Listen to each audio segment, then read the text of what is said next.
I see no good people now. Includes you and me. With that said, what is the most important thing that a human being does? Comfortable posture. I know you want to be in one. That's important. But the most important? Probably not. What is the most important thing? It depends on context, right? What do I mean? All of a sudden one's mind comes to an array of answers depending on what the question specifically is implying. And so without further ado, to remain alive. What is the most important thing a human being can do? The basis that I'm speaking of is to be alive. To have another moment or series of moments, a flowing progression of moments. We can call that life.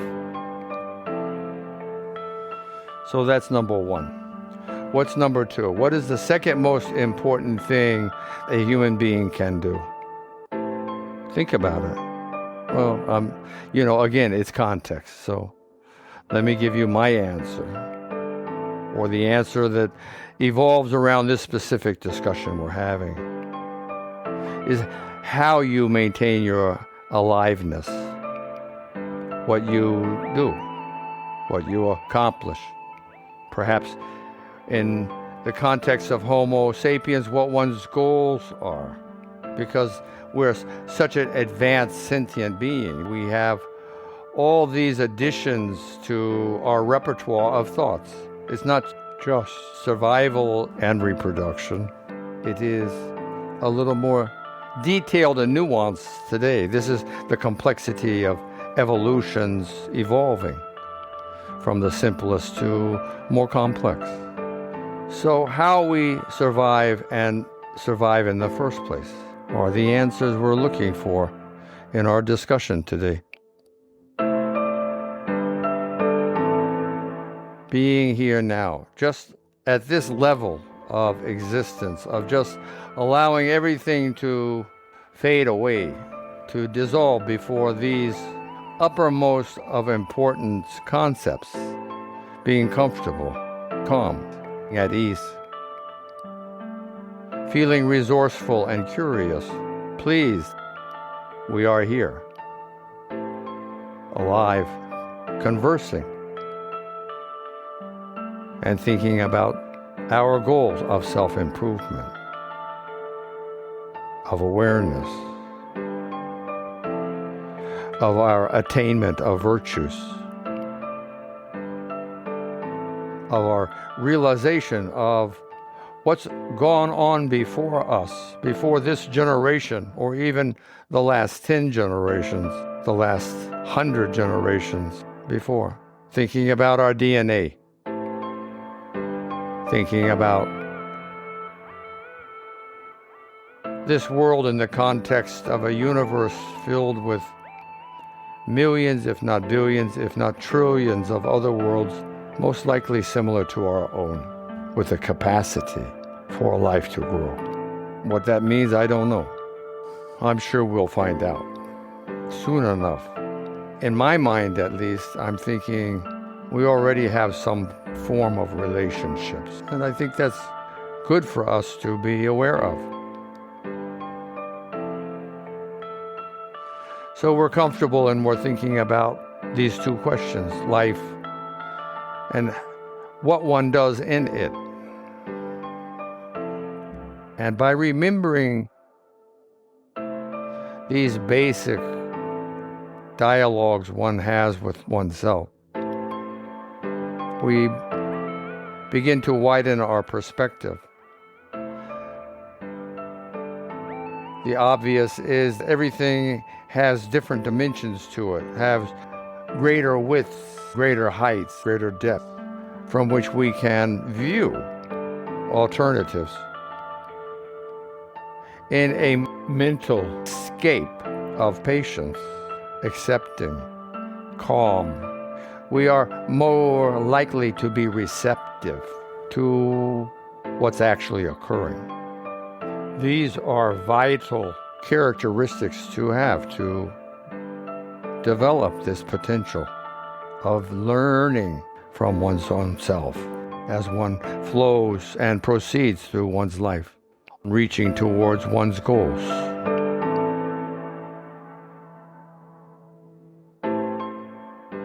We all have thoughts of what the future might look like.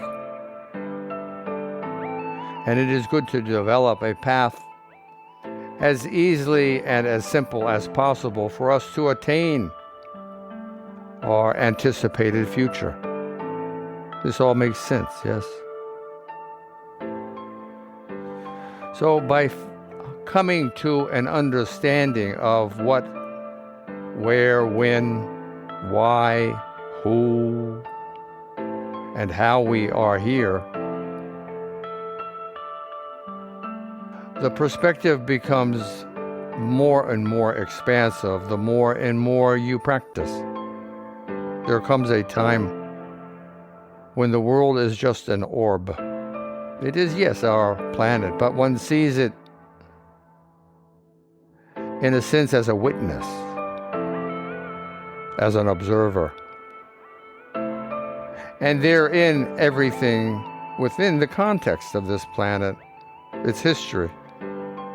We are so lucky not to be taken for granted all of the scientific advancements our civilization has created, from all its different elements: Chinese, Middle Eastern, European, South American, North American, Asia, Russian, wherever. Man has put his mind to use. It is with a sense of being a witness. One sees the productivity and the nuances of mankind. Languages, customs, cultures, spiritual traditions, and comparing them as a witness, not as a judge, not being a part of a jury, but of just objectively looking and seeing characteristics, wonder, awe at the variety of human form and characteristics.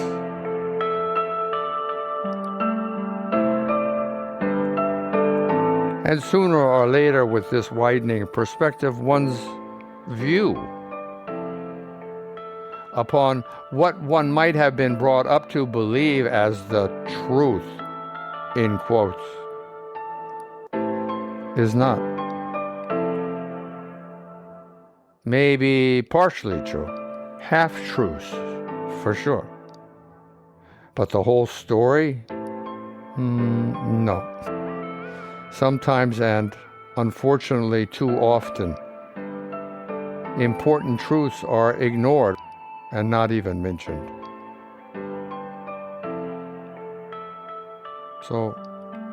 But when you look at the world and all of these different circumstances from a higher altitude of perspective, then what one begins to see is we should really be thinking about what we're educating ourselves, how we're educating ourselves, because this is crucially important for our future.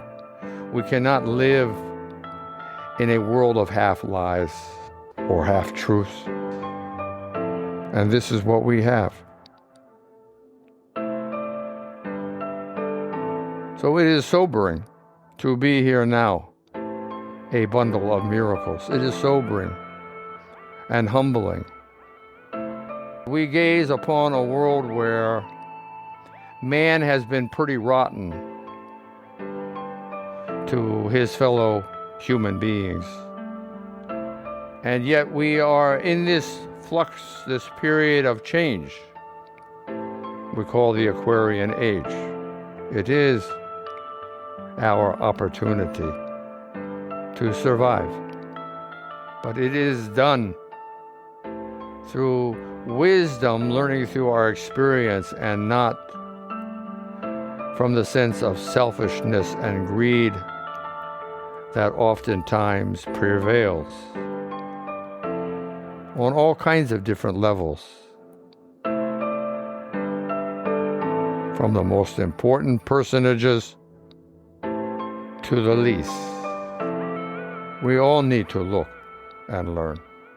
No one is above being what we all are, which are parts of a very large universe, much greater than we had ever even thought. The James Webb Telescope says, in all directions, the universe recedes and continues to the furthest reaches we have ever been able to see.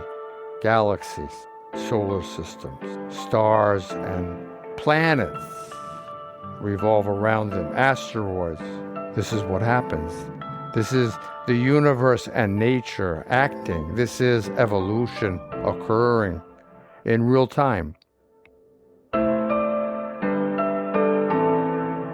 There is a world that we follow, you and I, and more than just a world. We follow creation to better understand what's going on. It is with wisdom and harmony we should be seeking to be aware of and evolve in our own moments, to compromise, to take time, to allow transitions to occur that take years, 2, 3, 5, 10 years, sometimes generations, every 15, 20 years of change. That's enough. We don't want to put it out to infinity, because then the work won't be done, right? Human nature. And we need include all of these ideas. It is not one that is better than another, it is just another. And one is better in a certain circumstance. We keep being flexible and choose. We have such a great potential. Where does that put all of us? As individuals, which is what we are before we are anything else, wanting to be alive and have goals and improve ourselves. These are things that should be taught in school to inspire humanity. This is what we want. This is what we need. The greatest successes of humanity are before us. Mankind has a tremendous potential. We can see just in 200 years how much has been accomplished. The music's continuing for another minute. Think about these things. Mindfully aware of one's breath, of one's pulse, of the heat emanating, shimmering from one's body, the radiance and vibration of one's living organism, which we refer to as ourselves. Being here now, in all of these ways, being appreciative, in the realization of just how lucky we are to be alive.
Namaste.